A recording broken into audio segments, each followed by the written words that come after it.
दोस्तों, पवित्र हिंदू पंचांग में कार्तिक मास को दामोदर मास भी कहा जाता है।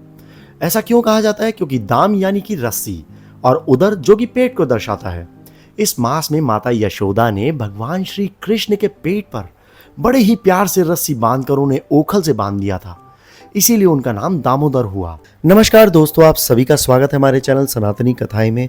आगे बढ़ने से पहले मैं आप सभी से एक निवेदन करूंगा कि अगर अभी तक आपने हमारे चैनल को सब्सक्राइब नहीं किया है तो इसे सब्सक्राइब कर लें और बेल आइकन दबाना ना भूलें। तो चलिए शुरू करते हैं बिना किसी देरी के। ब्रिज में सुबह सुबह जब गोपियां दही मंथन करती तो उनका यही भाव रहता कि नंदलाल ये मक्खन और दही खाएं।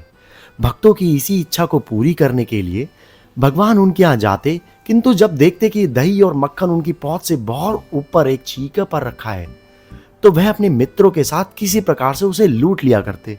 गोपियां इसे देखकर आनंदित तो होती, किंतु नंदलाल को देखने के लिए किसी न किसी बहाने से माता यशोदा के पास जाती और शिकायत करती। माता यशोदा अपने लाल से यही कहती, अरे ओ कहना, अपने घर में इतना मक्खन है, दही है, फिर तू बाहर क्यों जाता है?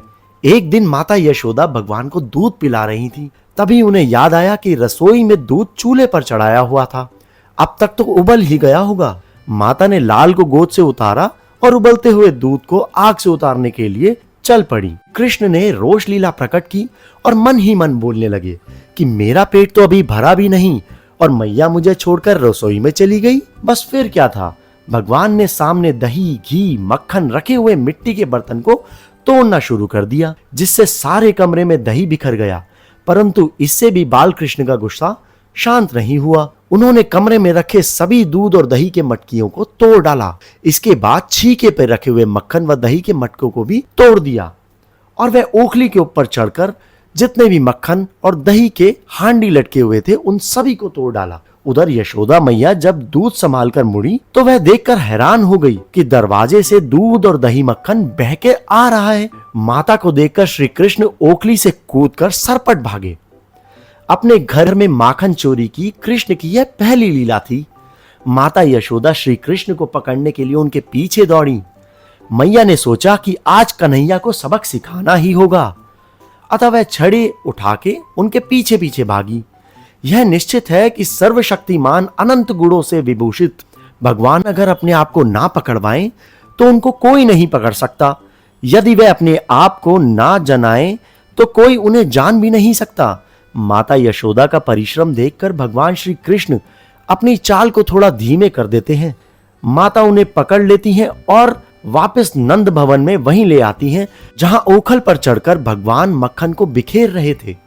सजा देने की भावना से माता यशोदा श्री कृष्ण को ओखल से बांधने लगती हैं। वह उनको रस्सी से बांधने लगती हैं तो रस्सी 2 उंगल छोटी पड़ जाती है। माता रस्सी पर रस्सी जोड़ती जाती हैं, परंतु भगवान श्री कृष्ण अपनी दिव्य चमत्कारी लीला से हर बार रस्सी को 2 इंगल छोटा कर देते हैं। माता सारे गोकुल की रस्सियां ले आती हैं, किंतु भगवान को बांध नहीं पाती। रस्सी हमेशा 2 उंगल छोटी ही पड़ जाती है।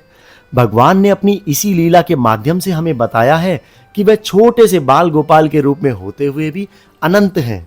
अपनी वात्सल्य रस की भक्त माता यशोदा की इच्छा पूरी करने के लिए भगवान श्री कृष्ण जब बंधे तो पहली ही रस्सी में बंध गए और बाकी की रस्सियों का ढेर यूं ही पड़ा रहा। इस लीला के बाद से ही भगवान श्री कृष्ण का नाम दामोदर पड़ गया।